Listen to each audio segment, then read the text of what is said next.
মৃত্যু উপত্যকা নেপালে প্রাণহানি বেড়ে ৩৬২, হাজারের বেশি নিখোঁজ, পাশে থাকার বার্তা বাংলাদেশের।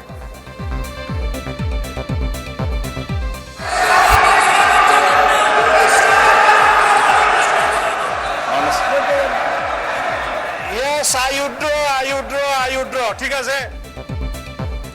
আইন শৃঙ্খলা পরিস্থিতি নিয়ে উত্তপ্ত সংসদ, সরকারি আর বিরোধী দলের সদস্যদের বাদানুবাদ। শাহবাগ স্কোয়ারে বক্তৃতা দিয়ে পার্লামেন্টে বক্তৃতা দিয়ে এক কথা না। প্রথম কথা হচ্ছে নির্ধারিত উনাকে দুঃখ প্রকাশ করতে হবে এবং উনার বক্তব্য এক্সপান্ড করতে হবে। যদি এইটুকু করে আমরা বসবো, না হইলে এখানে বসা অপমান নিয়ে আমাদের এখানে বসার কোনো প্রশ্নই উঠে না।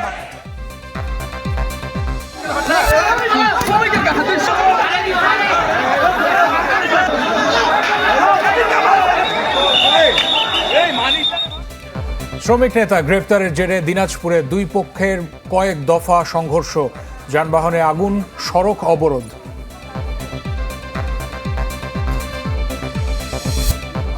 রাষ্ট্রপতির সাথে সিইসি কমিশনারদের সাক্ষাৎ, আগামী মাসে স্থানীয় সরকার নির্বাচনের তফসিল ঘোষণা।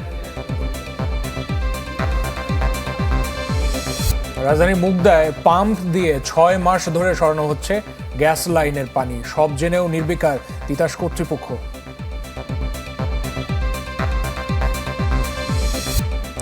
মিরপুর স্টেডিয়ামের ফ্লাড লাইট নিয়ে দুর্নীতি, রমরমা কমিশন বাণিজ্যের হোতা ইমরান হোসেন।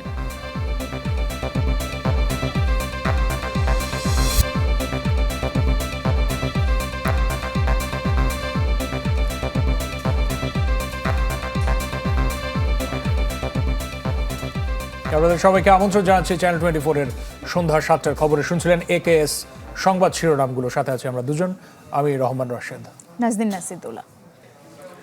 ভয়াবহ পাহাড়ি ঢলে নেপাল এখন এক মৃত্যু উপত্যকা, বেড়েই চলেছে প্রাণহানি। বিধ্বস্ত জনপদ থেকে এখন পর্যন্ত ৩৬২ জনের মরদেহ উদ্ধার করা হয়েছে এবং এই সংখ্যা হাজার ছাড়িয়ে যেতে পারে বলে আশঙ্কা করা হচ্ছে। এখনও নিখোঁজ বিভিন্ন দেশের হাজারের বেশি নাগরিক, তাদের সন্ধানে এখন পর্যন্ত উদ্ধার অভিযান চলছে। অঞ্চলটিতে আবারও দুর্যোগের শঙ্কা জানিয়েছে কাঠমান্ডু।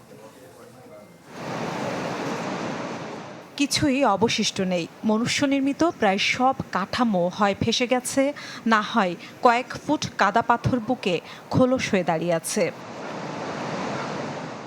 এ প্রলয় থেকে বাদ যায়নি কেউই। প্রতি ঘরে নিখোঁজ আর মৃতের করুণ আখ্যান।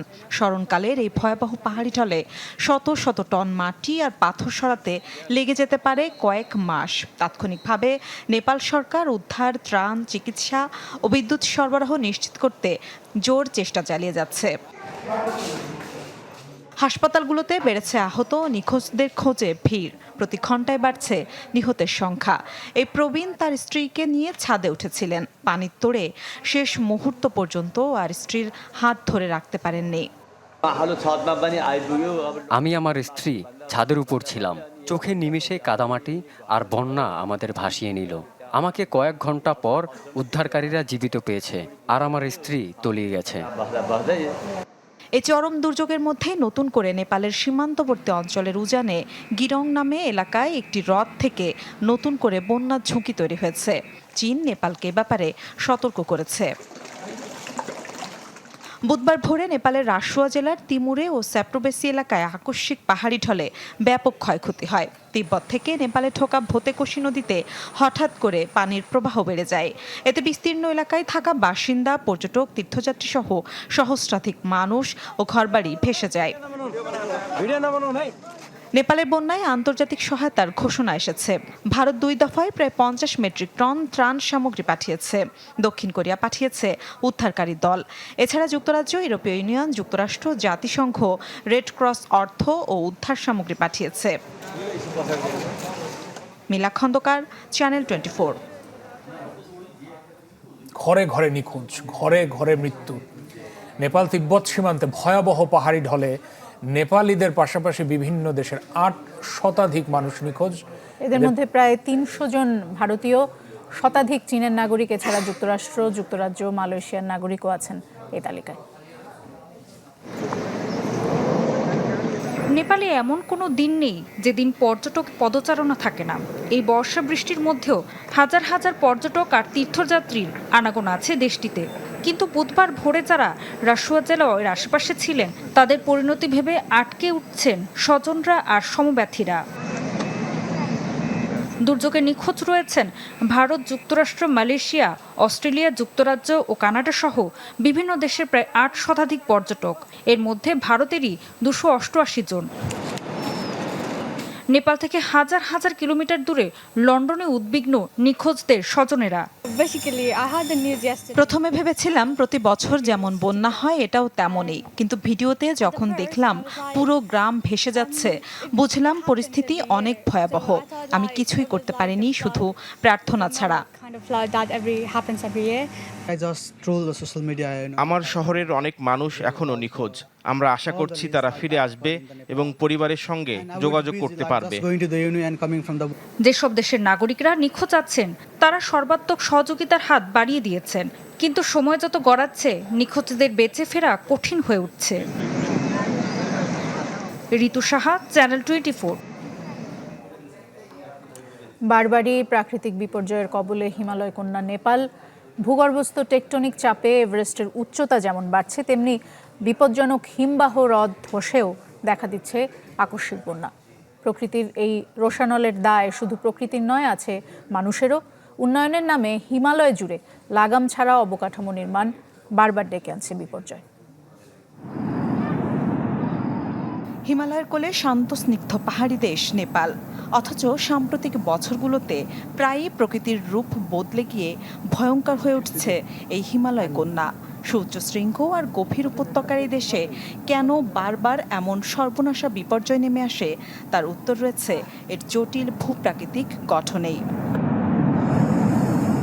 ভারতীয় এবং ইউরেশীয় টেকটনিক প্লেটের সংযোগস্থলে অবস্থিত এই দেশটি জন্মলগ্ন থেকেই অত্যন্ত সংবেদনশীল।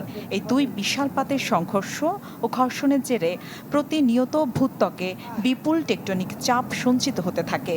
সে ভূগর্ভস্থ শক্তির সঞ্চারই হঠাৎ ডেকে আনে প্রলয়ঙ্কারী ভূমিকম্প।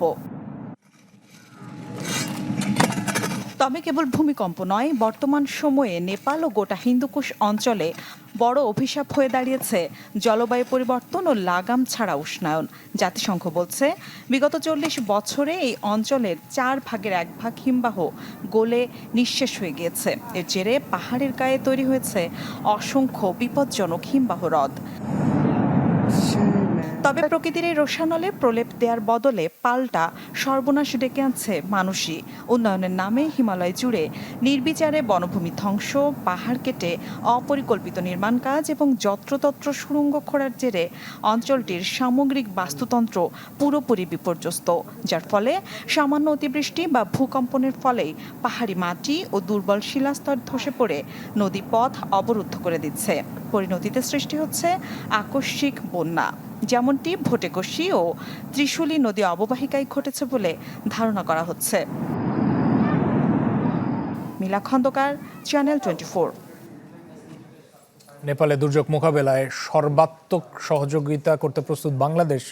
ব্রিফিংয়ে এই কথা জানিয়েছেন পররাষ্ট্রমন্ত্রী খলিলুর রহমান। তিনি বলেছেন যে নেপালে এখন পর্যন্ত কোনো বাংলাদেশি নিখোঁজের খবর পাওয়া যায়নি। এদিকে জাতীয় সংসদের ৩য় অধিবেশনের শুরুতে নেপালের এই দুর্যোগে ক্ষতিগ্রস্তদের প্রতি সংহতি প্রকাশ এবং নিহতদের স্মরণে একটি শোক প্রস্তাব গৃহীত হয়। শোক প্রস্তাবটি উত্থাপনের সময় জাতীয় সংসদের চিফ হুইপ নুরুল ইসলাম মনি জানিয়েছেন যে বাংলাদেশ সরকারের পক্ষ থেকে উদ্ধার কাজ এবং মেডিকেল টিম পাঠানোর প্রস্তুতি নেয়ার নির্দেশ দিয়েছেন প্রধানমন্ত্রী। এই শোকাবহ সময়ে বাংলাদেশের জনগণ বন্ধুপ্রতিম নেপালের জনগণের পাশে থেকে উদ্ধার ও ত্রাণ কার্যক্রম সব ধরনের সহযোগিতা প্রদানে প্রস্তুত রয়েছে। মাননীয় প্রধানমন্ত্রী ইতিমধ্যেই নির্দেশ দিয়েছেন সেনাবাহিনীকে, তারা প্রস্তুতি নিচ্ছে এবং পররাষ্ট্র মন্ত্রণালয়কে। আমরা তাদেরকে সর্বাত্মক সহযোগিতা অফার করেছি। আমরা তো এখনো পর্যন্ত জানতে পারিনি যে কোনো বাংলাদেশি এতে অ্যাফেক্টেড হয়েছেন কিনা। ত্রয়োদশ সংসদের ৩য় অধিবেশনের শুরুর দিনেই আইন শৃঙ্খলা পরিস্থিতি নিয়ে উত্তপ্ত ছিল সংসদ। শাহবাগ আর সংসদে বক্তব্য দেয়া এক নয়। স্বরাষ্ট্রমন্ত্রীর এমন বক্তব্যে দেখা দেয় হট্টগোল। পরিস্থিতি নিয়ন্ত্রণে হস্তক্ষেপ করেন স্পিকার। তুচ্ছ তাচ্ছিল্য করে স্বরাষ্ট্রমন্ত্রীর বক্তব্যের জন্য ক্ষমা চাওয়ার দাবি জানিয়ে বিরোধী দলীয় নেতা বলেছেন, এমন সংসদীয় ফ্যাসিজম সহ্য করা হবে না। ত্রয়োদশ জাতীয় সংসদের তৃতীয় অধিবেশন শুরুর দিনই উত্তপ্ত অধিবেশন। উত্তর 19 দিন, তারপরে যদি উত্তর পছন্দ না হয় আমি দেশের আইন শৃঙ্খলা পরিস্থিতি নিয়ে স্বরাষ্ট্রমন্ত্রীর কাছে জবাব চান জামায়াতের সংসদ সদস্য শফিকুল ইসলাম মাসুদ ও এনসিপির হাসনাত আব্দুল্লাহ। তাদের অভিযোগ, অবনতি হয়েছে আইন শৃঙ্খলার সার্বিক পরিস্থিতি। ইন্টারিম গভর্নমেন্টের সময় প্রতিদিনে হত্যা হয়েছে, প্রতি মাসে হত্যার গড় ছিল 260 জন, যেটা বর্তমানে 311 জন। দিনে দুপুরে প্রকাশ্যে অস্ত্র ব্যবহার করে সাধারণ মানুষের, নাগরিকের কাছ থেকে ছিনতাই হচ্ছে, রাহাজানি হচ্ছে, সেই ব্যাপারে বর্তমান স্বরাষ্ট্রমন্ত্রী কি ভূমিকা নিচ্ছেন? জবাব দিতে গিয়ে স্বরাষ্ট্রমন্ত্রী বলেন, ঢালাও বক্তব্য না দিয়ে সুনির্দিষ্ট তথ্য প্রমাণ দিতে হবে। শাহবাগ আর সংসদে দেওয়া বক্তব্য এক নয়, এমন মন্তব্যের পরপরই দাঁড়িয়ে প্রতিবাদ জানাতে থাকেন বিরোধী সংসদ সদস্যরা। শাহবাগ স্কোয়ারে বক্তৃতা দিয়ে পার্লামেন্টে বক্তৃতা দিয়ে এক কথা না। প্রথম কথা হচ্ছে নির্ধারিত আমি কাউকে উদ্দেশ্য করে বলি নাই, আমি কাউকে বললেন আমি তো আপনারা কথা বলার সময় কথা বলি নাই। মানে স্পিকার, আমি আপনার শেল্টার চাচ্ছি, উত্তর দেন। স্বরাষ্ট্রমন্ত্রীর দুঃখ প্রকাশেও চলতে থাকে হট্টগোল। পাল্টাপাল্টি বক্তব্যে এক পর্যায়ে সংসদে উত্তেজনা ছড়িয়ে পড়ে। মাননীয় সদস্যবৃন্দ, অপেক্ষা করুন। পরিস্থিতি নিয়ন্ত্রণে হস্তক্ষেপ করেন স্পিকার। স্বরাষ্ট্রমন্ত্রীর বক্তব্যের পর ক্ষোভ প্রকাশ করেন বিরোধী দলীয় নেতা। সংসদ অধিবেশন যেদিন থেকে বসা শুরু হয়েছে সেদিন থেকেই তিনি তুচ্ছ তাচ্ছিল্য করে সবাইকে উনি নিজেকে কি মনে করেন আমি বুঝতে পারি না। এমনকি তিনি সেই দুঃসাহস এখানে দাঁড়িয়ে তিনি দেখিয়েছেন, তিনি বলেছেন যে এই সংসদে তিনি শিক্ষকের ভূমিকা পালন করবেন। আমরা তার ছাত্র হওয়ার জন্য এখানে আসি নাই। মাননীয় দায়িত্ব নিয়ে বলছি, এই পার্লামেন্টের সৌন্দর্য বিধানের জন্য উনাকে দুঃখ প্রকাশ করতে হবে। সংসদ সদস্যদের আচরণ নিয়ে হতাশা প্রকাশ করে সংসদের ভবিষ্যৎ নিয়ে শঙ্কার কথা জানান স্পিকার। এটা না হলে তো সংসদ চলবে না। পরমত সহিষ্ণুতা না থাকলে গণতন্ত্র ব্যর্থ হবে এই দেশে। সাদবিন শফিক, চ্যানেল 24, ঢাকা।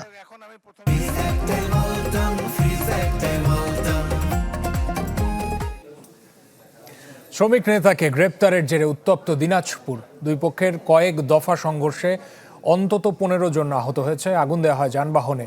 সড়ক অবরোধের কারণে জেলার সাথে সারা দেশের যান চলাচল বন্ধ হয়ে যায়।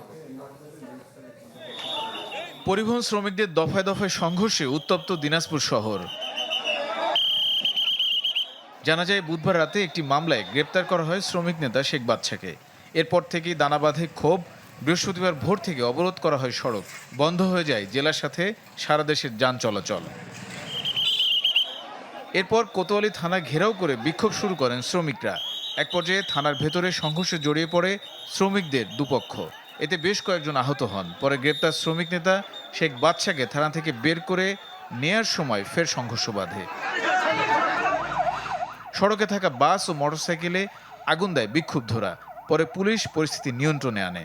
এরা বিএনপির নাম ভাইয়া বিভিন্ন রকম চাঁদাবাজি, সন্ত্রাসী, মাদক ব্যবসায়ী, এরা এগুলোর মধ্যে তারা জড়িত। মেহনতি শ্রমিক যাকে পছন্দ করবে, সে কোন ব্যক্তিগত পর্যায়ে দল করুক এটা আমরা জানি না, জানতেও চাই না।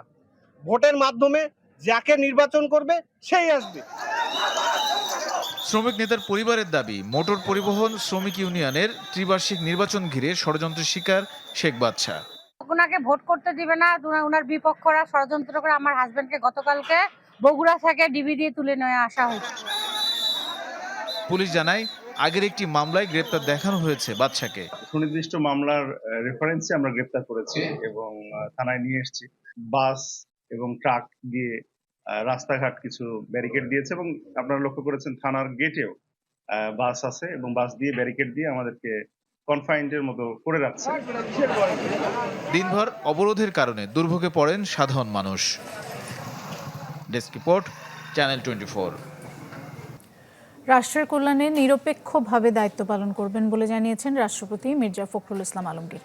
দুপুরে বঙ্গভবনের দরবার হলে অনুষ্ঠিত রাষ্ট্রপতির প্রথম দরবারে একথা বলেছেন তিনি। জানান, রাষ্ট্রপতি হিসেবে দায়িত্ব গ্রহণের পর দেশ, রাষ্ট্র আর জনগণের স্বার্থই হবে তার একমাত্র লক্ষ্য। যে কোনো পরিস্থিতিতে জনগণের আস্থা অর্জন, সততা, নিষ্ঠা এবং দায়িত্বশীলতা নিশ্চিতের উপর গুরুত্ব দেবেন রাষ্ট্রপতি। এ সময় 1971 সালের মহান মুক্তিযুদ্ধে শহীদদের প্রতি শ্রদ্ধা নিবেদন করেন এবং পূর্ববর্তী সকল রাষ্ট্রপতির কথাও শ্রদ্ধাভরে স্মরণ করেন তিনি। এছাড়া বঙ্গভবনের কর্মকর্তা কর্মচারীদের নিষ্ঠা এবং সততার সাথে দায়িত্ব পালনের আহ্বান জানিয়েছেন রাষ্ট্রপতি। আমি এখন সম্পূর্ণভাবে একজন দল নিরপেক্ষ মানুষ এবং আমার রাষ্ট্রের রাষ্ট্রপতি হিসেবে দায়িত্ব গ্রহণ করার পরে আমি সব কিছুর রাজনীতির ঊর্ধ্বে আমি থাকবো বলেই আমি শপথ নিয়েছি। আমার সামনে একটাই মূল উদ্দেশ্য, লক্ষ্য, সেটা হচ্ছে আমার দেশ, আমার রাষ্ট্র, আমার জনগণ। স্থানীয় সরকার নির্বাচনের জন্য প্রস্তুত নির্বাচন কমিশন। সেপ্টেম্বরে ঘোষণা করা হতে পারে তফসিল। রাষ্ট্রপতির সাথে সাক্ষাৎ শেষে এই তথ্য জানিয়েছেন প্রধান নির্বাচন কমিশনার। স্থানীয় পর্যায়ে অবাধ সুষ্ঠু ভোটের স্বার্থে রাজনৈতিক দলগুলোর সাথে আলোচনার তাগিদ দিয়েছেন বিশ্লেষকরা। বৃহস্পতিবার সকালে রাষ্ট্রপতি মির্জা ফখরুল ইসলাম আলমগীরের সাথে সৌজন্য সাক্ষাৎ করতে বঙ্গভবনে যান প্রধান নির্বাচন কমিশনার সহ অন্য 3 কমিশনার। এ সময় মির্জা ফখরুল ইসলাম আলমগীরকে অভিনন্দন জানান তারা। এরপর বিকেলে নির্বাচন ভবনে নিজ কার্যালয়ে রাষ্ট্রপতির সাথে সাক্ষাৎ নিয়ে সাংবাদিকদের সাথে কথা বলেন সিইসি। এ সময় উঠে আসে স্থানীয় সরকার নির্বাচন প্রসঙ্গ। আমরা যে সেপ্টেম্বরে যে শিডিউল দেওয়ার কথা বলছি, কেন বলছি? There is a legal requirement, বুঝছেন না? আমার তো কতদিনের মধ্যে ইলেকশন হইতে হবে, একটা আইনগত কিছু বিষয় আছে তো। সুতরাং এই আইনগত বিষয়টা কমপ্লাই করতে গেলে আমাকে যদি বছরের শেষে যদি ইলেকশন করতে হয়, আমাকে শিডিউলটা দিতে হয় আগামী মাসে। ওয়েট করতেছিলাম যে আমাদের আচরণবিধিগুলো যেগুলো ভেটিংয়ের জন্য পাঠিয়েছিলাম আইন মন্ত্রণালয়ে, সেগুলোর জন্য অপেক্ষা করতেছিলাম, তো আইসে গেছে অলরেডি। স্থানীয় সরকার নির্বাচনটাও আমরা very professionally in a very credible manner আমরা করতে চাই।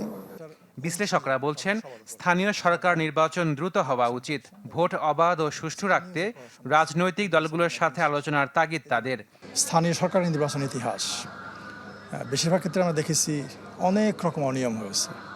ইভেন কি গত 17 বছর বাদ দিলে তার আগেও যে ইলেকশনগুলো হয়ে গেছে, সেখানেও কম বেশি সহিংসতা আছে, অনিয়ম আছে, ভোট কেন্দ্র দখল আছে, এসব আছে।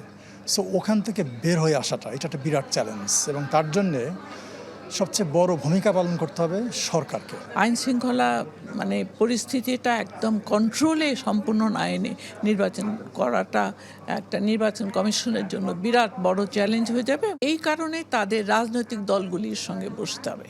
দেশের ইতিহাসে স্থানীয় পর্যায়ে ইউনিয়ন পরিষদ নির্বাচনে সবচেয়ে বেশি সহিংসতা এবং অনিয়মের রেকর্ড আছে 2016 সালে। সেবার নির্বাচন হয়েছিল দলীয় প্রতীকে। আশাকিন প্রিন্স, চ্যানেল 24, ঢাকা। সঞ্চালন লাইনে পানি থাকায় নেই গ্যাস, বন্ধ চুলা, তাই ঝুঁকি নিয়ে 6 মাস ধরে তিতাসের লাইনে পাম্প বসিয়ে পানি সরাচ্ছেন স্থানীয়রা। আর সব জেনেও ব্যবস্থা না নেয়ার অভিযোগ সংশ্লিষ্টদের বিরুদ্ধে। এমন অবস্থায় সমস্যা চিহ্নিত করে দ্রুত গ্যাস সরবরাহ স্বাভাবিক করার দাবি জানিয়েছেন গ্রাহকরা। রিপোর্ট করেছেন আশরাফুল আলম আকাশ। পাম্প থেকে পানি তোলার এই দৃশ্য রাজধানীর মুগদার উত্তরমান্ডা এলাকার। সাদা চোখে এমনটা দেখালেও একটু গ্যাসের জন্য জীবনের ঝুঁকি নিয়ে তিতাস গ্যাসের সঞ্চালন লাইনে পাম্প বসিয়ে পানি সরাচ্ছেন স্থানীয়রা, তাও আবার সবার সামনেই। গত 6 মাস ধরে নিয়মিতভাবে, যা জানে খোদ তিতাসও। দিনের পর দিন, মাসের পর মাস এখানকার মানুষজন গ্যাস বঞ্চিত। সেই হিসাবে স্থানীয়দের মাথায় এসেছে যে তারা এখানে যে পানিটি জমা আছে গ্যাস লাইনের মধ্যে, যদি সেই পানিটি বের করে ফেলতে পারে, তাহলে হয়তোবা তাদের যে গ্যাসের প্রেশার, যে চাপ, সেটি হয়তোবা তারা পরিষ্কারভাবে পাবে। সেই চিন্তা থেকে কিন্তু এই ধরনের একটি অভিনব কাজ তারা করেছে। তবে তারা একটি জানে যে এটি আইনগতভাবে একটি অন্যায় কাজ। অন্যায় জানি অন্যায় করছি, এখন আপনাকে যা সাজা দিবেন, কিন্তু আমি তো গ্যাস তো পাই না। এই এলাকার প্রায় 10,000 পরিবার গত 6 মাস এমন সংকটে দিন পার করছেন। স্থানীয় সংসদ সদস্য ও তিতাস কর্তৃপক্ষকে বারবার তাগাদা দিয়েও মেলেনি কোনো সমাধান। তিতাসে হটলাইনে কল করেছি, তারপরে তাদের অফিসে গিয়েছি, তারা কোনো রেসপন্স করে নেই, তারা আমাদের কোনো কথা শুনতেছে না। পুরাতন লাইনগুলোকে আমরা উঠিয়ে নতুন লাইন প্রতিস্থাপনের জন্য দাবি জানাচ্ছিলাম। যে বিতরণ লাইন বা সার্ভিস লাইন, এখানে মানে গ্রাহকের হাত দেওয়ার কোনো সুযোগ নাই। টোটাল এই আপনার লাইনগুলোই চেঞ্জ করবে, কারণ যেহেতু 50 বছরের উপরে হয়ে গেছে, ফান্ডিং এর কারণে করতে পারতেছে না। গ্যাস নেই, তাই বলে তো আর জীবন থেমে থাকার না। কেউ রাস্তার পাশে, কেউ বাড়ির ছাদে, আবার কখনো বাড়ির সামনে মাটির চুলায় চলছে নিত্যদিনের রান্নার কাজ। 1 বছর যাবত আমরা এই লার্কি চুলা রান্না করতেছি। কুরবানির পর্যন্ত একটু ছিল, এরপরে থেকে একদম ইনটোটাল গ্যাস আসা একদম আমাদের এলাকায় একদম আসা বন্ধ। সকালে এখান থেকে রান্না করে নিয়ে যাই, দুপুরে রান্না করে, দুপুরেরটা আর বিকেলেরটা একবারে রান্না করে নিয়ে যাই আমরা সবাই এখান থেকে। ধোঁয়া আর তাপে রান্না করতে গিয়ে গলদঘর্ম অবস্থা গৃহিণীদের। কাঠখড়ি সংগ্রহের খরচ সব মিলিয়ে দুর্ভোগের যেন শেষ নেই। প্রতিটা ঘরে 500 করে বাড়াইছে, গ্যাস নাই, মানে অনেক কষ্ট হয়ে যায়। আমার শ্বাসকষ্ট নিশালাইতে পারি না। সঞ্চালন লাইনের সমস্যা চিহ্নিত করে দ্রুত গ্যাস সরবরাহ স্বাভাবিক চান এ এলাকার বাসিন্দারা। আশরাফুল আলম আকাশ, চ্যানেল 24, ঢাকা।